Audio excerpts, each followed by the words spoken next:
Now here's what you do to set up the tab so that users can add it to their profiles. In the section of settings for your application inside the developer's app, you go to the specific app that you're working on and you go to the profiles section.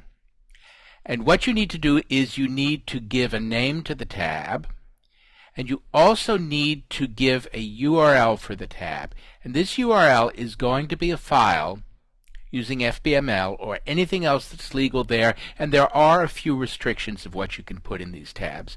But basically you can put anything you want in there subject to these restraints, and you create a normal tab file with the standard settings, the includes at the beginning, set the Facebook object, and then whatever code you want in there, and you place it in this file at this location, and this is now the connection that you have made for your users so that they can add the tab.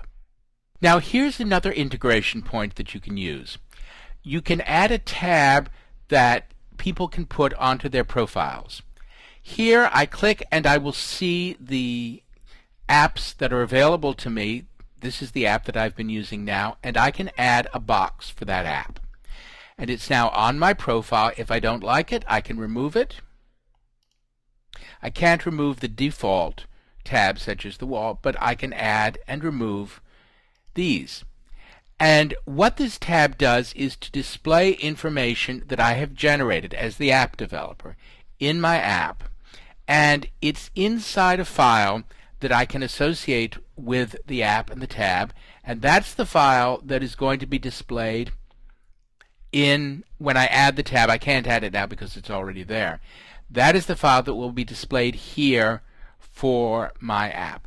So I can add a lot of features, almost all of the FBML, and do whatever I want so that users can put it onto their profile, and their friends, subject to security constraints of course, can also see it. So that's another way in which you can get interest in your app. You can of course put links into the text in the profile so that people can see what the profile is doing, what the person is doing with it, and then decide that they want to try out your app for themselves. It's another integration point. But wait, there's still more.